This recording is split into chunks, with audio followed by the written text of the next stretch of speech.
Hi hello ನಮಸ್ತೆ ಸ್ನೇಹಿತರೆ, ಎಲ್ರಿಗೂ ಕೂಡ ಮತ್ತೊಮ್ಮೆ ನಿಮ್ಮ ಯೂಟ್ಯೂಬ್ ಚಾನಲ್ಗೆ ಪ್ರೀತಿಯ ಸ್ವಾಗತ. ನಿಮ್ಗೆ ಗೊತ್ತಿದೆ, ಕಳೆದ ಬಾರಿ KPS ಇಂದ PDO ನೋಟಿಫಿಕೇಶನ್ ಆಗಿತ್ತು 2024 ಅಲ್ಲಿ.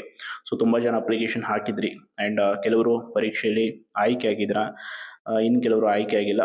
ಒಟ್ಟಾರೆ PDO ಅನ್ನುವಂಥದ್ದು ಹಲವಾರು ಜನರಿಗೆ ಒಂದು ಡ್ರೀಮ್ ಜಾಬ್. ಸೊ ಈ ಒಂದು PDO ಹುದ್ದೆಗಳ ಕುರಿತಾಗಿ ತುಂಬ ಜನ ಮಾಹಿತಿಯನ್ನು ಕೇಳಿದ್ರಿ. ಹಾಗೇನು ನೋಟಿಫಿಕೇಶನ್ ಆಗುತ್ತಾ, ಎಷ್ಟು ಹುದ್ದೆಗಳು ಖಾಲಿ ಇದೆ, ಆ್ಯಂಡ್ ಈಗಿರುವಂಥ PDO ಆಯ್ಕೆ ಪಟ್ಟಿ ಯಾವಾಗ ಪ್ರಕಟ ಆಗ್ಬೋದು, ಎಲ್ಲ ಪ್ರಶ್ನೆಗಳನ್ನು. ಸೊ ಅದಕ್ಕಾಗಿ ಈ ಒಂದು ವಿಡಿಯೋದಲ್ಲಿ ನಿಮಗೆ ಸಂಪೂರ್ಣ ಮಾಹಿತಿಯನ್ನು ಕೊಡ್ತೀನಿ.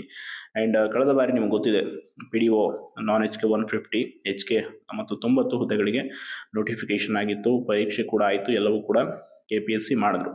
PDO ಪರೀಕ್ಷೆಗೆ ಓದ್ತಾ ಇರುವಂಥವ್ರು ಸ್ಪೆಷಲಿ ನೀವು ಪದವಿಯನ್ನು ಮುಗಿಸಿರ್ಬೇಕಂದ್ರೆ, ನಿಮ್ಮದು ಡಿಗ್ರಿ ಆಗಿದ್ದರೆ ಈ ಒಂದು ಹುದ್ದೆಗೆ ಅರ್ಜಿಯನ್ನು ಸಲ್ಲಿಸೋದಕ್ಕೆ ನೀವು ಅರ್ಹರಾಗಿರ್ತೀರ.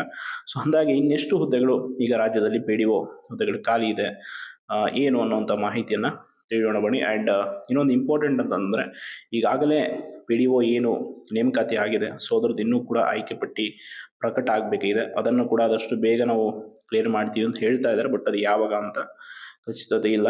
ಆ್ಯಂಡ್ ರಾಜ್ಯದ ಒಟ್ಟು 980 ಗ್ರಾಮ ಪಂಚಾಯಿತಿಗಳಲ್ಲಿ ಗ್ರಾಮ ಪಂಚಾಯತ್ ಅಭಿವೃದ್ಧಿ ಅಧಿಕಾರಿ ಅಂದರೆ PDO ಹುದ್ದೆಗಳು ಖಾಲಿ ಇದೆ. ನೋಡಿ, ಇನ್ನೂ ಒಟ್ಟು ರಾಜ್ಯದಲ್ಲಿ 980 ಗ್ರಾಮಗಳಲ್ಲಿ ಇವತ್ತಿಗೂ ಕೂಡ ಹಲವಾರು ಗ್ರಾಮಗಳಲ್ಲಿ ಇನ್ನೂ ಕೂಡ PDOಗಳ ಸಮಸ್ಯೆ ಇದೆ, ಅಂದರೆ PDO ಹುದ್ದೆಗಳು ಖಾಲಿ ಇದೆ. ಇದರಿಂದಾಗಿ ಜನಸಾಮಾನ್ಯರಿಗೆ ಉತ್ತಮ ಸೇವೆ ನೀಡಲು ಸಾಧ್ಯವಾಗ್ತಾ ಇಲ್ಲ. ಆ್ಯಂಡ್ ರಾಜ್ಯದಲ್ಲಿ ಒಟ್ಟು 5953 ಗ್ರಾಮ ಪಂಚಾಯಿತಿಗಳಿದ್ದು, ಗ್ರಾಮೀಣ ಪ್ರದೇಶದ ಜನರಿಗೆ ಈಗ ಕುಡಿಯುವ ನೀರಾಗಿರ್ಬೋದು, ರಸ್ತೆ, ಬೇರೆ ಬೇರೆ ವಸತಿ, ಪಿಂಚಣಿ ಸೌಲಭ್ಯ ಎಲ್ಲದಕ್ಕೂ ಕೂಡ PDOಗಳ ಕೆಲಸ ಅತ್ಯವಶ್ಯಕವಾಗಿರುತ್ತೆ.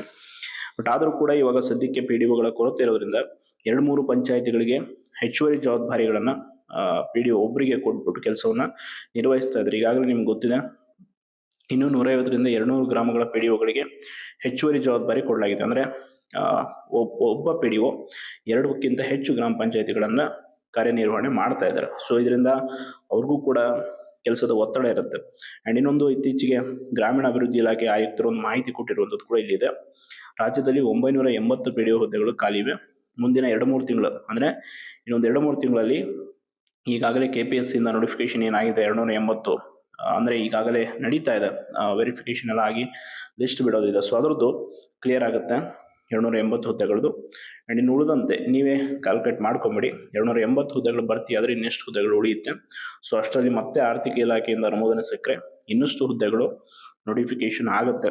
ಅದು ಯಾವಾಗ ಆಗುತ್ತೆ ಅಂತಂದರೆ, ಈಗ ನಿಮ್ಗೆ ಗೊತ್ತಿದೆ, ಒಳ ಮೀಸಲಾತಿ ಇದೆಲ್ಲ ಕ್ಲಿಯರ್ ಆಯಿತು ಅಂತಂದರೆ KPSCಗೆ ಪ್ರಸ್ತಾವನೆ ಸಲ್ಲಿಕೆ ಆದರೆ ಖಂಡಿತವಾಗಿ ಇನ್ನಷ್ಟು PDO ಹುದ್ದೆಗಳ ನೇಮಕಾತಿ ಈ ಬರುವ ವರ್ಷಗಳೆಲ್ಲ ಆಗುತ್ತೆ. ಯಾರೆಲ್ಲ PDO ಪರೀಕ್ಷೆಗಾಗಿ ತಯಾರಿಯನ್ನು ನಡೆಸ್ತಾ ಇದ್ದೀರಾ, ನಿಮಗೆ ಮಾಹಿತಿಗಾಗಿ ಇರಲಿ ಅಂತೇಳಿ ಈ ವಿಷಯವನ್ನು ಹಂಚ್ಕೊಂಡಿದ್ದು. ಆ್ಯಂಡ್ ಇನ್ನೊಂದು ಇಂಪಾರ್ಟೆಂಟ್ ಅಂತಂದರೆ, ಈಗ ನಿಮ್ಗೆ ಗೊತ್ತಿದೆ, PDO ನೇಮಕಾತಿಯಲ್ಲಿ ಕೂಡ ಪರೀಕ್ಷೆಯಲ್ಲಿ ಒಂದಿಷ್ಟು ಅಕ್ರಮ ಇದೆಲ್ಲ ಆಯಿತು. ಬಟ್ ಅದಕ್ಕೆ ಸಂಬಂಧಪಟ್ಟಾಗೆ ಕೇಸ್ ಕೂಡ 56 ರಿಸರ್ವೇಷನ್ಸ್ ಎಲ್ಲ ನಡೀತಾ ಇದೆ KITಲಿ. ಅಂದರೆ ಅಂತಿಮ ಆದೇಶಕ್ಕೆ ಒಳಪಟ್ಟು ಫಲಿತಾಂಶವನ್ನು ಬಿಡುಗಡೆ ಮಾಡಲಾಗಿದೆ. ಸದ್ಯಕ್ಕೆ PDO ಆಯ್ಕೆ ಪಟ್ಟಿಗೆ ಯಾವುದೇ ಸಮಸ್ಯೆ ಇಲ್ಲ. ಬಟ್ ಕೋರ್ಟ್ ಮುಂದಿನ ದಿನಗಳಲ್ಲಿ ಏನು ತೀರ್ಪು ನೀಡುತ್ತೆ ಅನ್ನೋಂಥದ್ದು ತುಂಬ ಇಂಪಾರ್ಟೆಂಟು. ಒಟ್ಟಾರೆಯಾಗಿ PDO ಹುದ್ದೆಗೆ ಓದ್ತಾ ಇರುವಂಥವ್ರಿಗೆ ಒಂದು ಸ್ಮಾಲ್ ಇನ್ಫಾರ್ಮೇಷನ್. ಸೊ ಯಾರೆಲ್ಲ ಓದ್ತಾ ಇದ್ದಾರೆ ಚೆನ್ನಾಗಿ ಪ್ರಿಪ್ರೇಷನ್ ಮಾಡ್ಕೊಳ್ಳಿ. ಮುಂಬರುವ ದಿನಗಳಲ್ಲಿ ಮತ್ತಷ್ಟು ಹುದ್ದೆಗಳ ನೋಟಿಫಿಕೇಶನ್ ಆಗುವಂಥ ಸಾಧ್ಯತೆ ಇದೆ ಅಂತ ಹೇಳ್ತಾ ಧನ್ಯವಾದಗಳು.